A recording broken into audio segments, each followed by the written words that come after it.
जीवन के उत्कर्ष और अपकर्ष की अनेक गाथाएं मिलती हैं। ज्ञान युग और पुराण युग अर्थात भक्ति का निरंतर विकास होता हुआ दिखाई देता है। कर्मकांड से ज्ञान की ओर आते हुए भारतीय मानस चिंतन ऊर्ध्व शिखर पर पहुंचा और ज्ञानात्मक चिंतन के बाद भक्ति की अविरल धारा प्रवाहित हुई। विकास की इसी प्रक्रिया में बहुदेववाद और निर्गुण ब्रह्मा की स्वरूपात्मक व्याख्या से धीरे धीरे भारतीय मानस अवतारवाद या सगुण भक्ति की ओर प्रेरित हुआ। पुराण साहित्य सामान्यतया सगुण भक्ति का प्रतिपादन करता है। यही आकर हमें यह भी मालूम होता है कि सृष्टि के रहस्यों के विषय में भारतीय मनीषा ने कितना चिंतन और मनन किया है।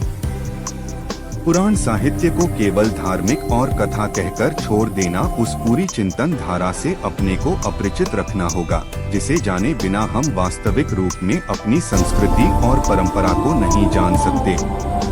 परंपरा का ज्ञान किसी भी स्तर पर बहुत आवश्यक होता है, क्योंकि परंपरा से अपने को संबद्ध करना और तब आधुनिक होकर उससे मुक्त होना बौद्धिक विकास की एक प्रक्रिया है।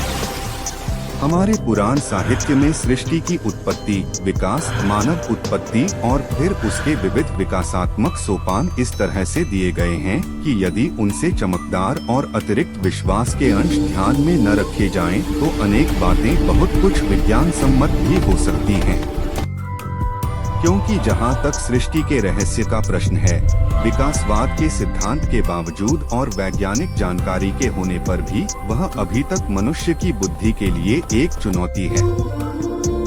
इसलिए जिन बातों का वर्णन सृष्टि के संदर्भ में पुराण साहित्य में हुआ है, उसे एकाएक पूरी तरह से नहीं नकारा जा सकता। महर्षि वेदव्यास को 18 पुराणों की रचना का श्रेय है। महाभारत के रचयिता भी वेदव्यास हैं। वेदव्यास एक व्यक्ति रहे होंगे या एक पीढ़ी, यह प्रश्न दूसरा है। और यह भी बात अलग है कि सारे पुराण कथन शैली में विकासशील रचनाएं हैं, इसलिए उनके मूल रूप में परिवर्तन होता गया। लेकिन यदि ध्यानपूर्वक देखा, बातों का वर्णन सृष्टि के संदर्भ में पुराण साहित्य में हुआ है, उसे एकाएक पूरी तरह से नहीं नकारा जा सकता। महर्षि वेदव्यास को 18 पुराणों की रचना का श्रेय है। महाभारत के रचयिता भी वेदव्यास हैं। वेदव्यास एक व्यक्ति रहे होंगे या एक पीढ़ी, यह प्रश्न दूसरा है। और यह भी बात अलग है कि सारे पुराण कथोपकथन शैली में विकासशील रचनाएं हैं, इसलिए उनके मूल रूप में परिवर्तन होता गया।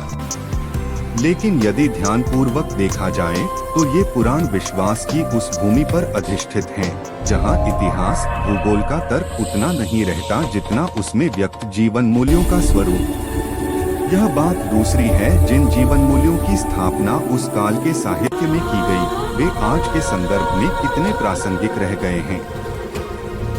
लेकिन साथ में यह भी कहना होगा कि धर्म और धर्म का आस्थामूलक व्यवहार किसी तर्क और मूल्यवत्ता की प्रासंगिकता की अपेक्षा नहीं करता। उससे एक ऐसा आत्मविश्वास और आत्मालोक जन्म लेता है, जिससे मानव का आंतरिक उत्कर्ष होता है। और हम कितनी भी भौतिक और वैज्ञानिक उन्नति कर लें, अंततः आस्था की तुलना में यह उन्नति अधिक देर नहीं ठहरती। इसलिए इन पुराणों का महत्व तर्क पर अधिक आधारित न होकर भावना और विश्वास पर आधारित है, और इन्हीं अर्थों में इसका महत्व है। जैसा कि हमने कहा कि पुराण साहित्य में अवतारवाद की प्रतिष्ठा है। निर्गुण निराकार की सत्ता को मानते हुए साकार की उपासना का प्रतिपादन इन ग्रंथों का मूल विषय है। 18 पुराणों में अलग अलग देवी देवताओं को केंद्र में रखकर पाप और पुण्य, धर्म और अधर्म तथा कर्म और अकर्म की गाथाएं कही गई हैं। इन सब से एक ही निष्कर्ष निकलता है कि आखिर मनुष्य और इस सृष्टि का आधार सौंदर्य तथा इसकी मानवीय अर्थवत्ता में कहीं न कहीं सद्गुणों की प्रतिष्ठा होनी ही चाहिए।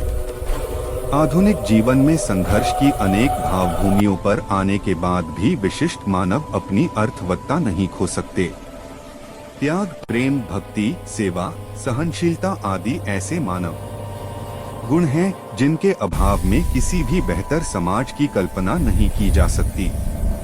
इसीलिए भिन्न भिन्न पुराणों में देवताओं के विभिन्न स्वरूपों को लेकर मूल्य के स्तर पर एक विराट आयोजन मिलता है।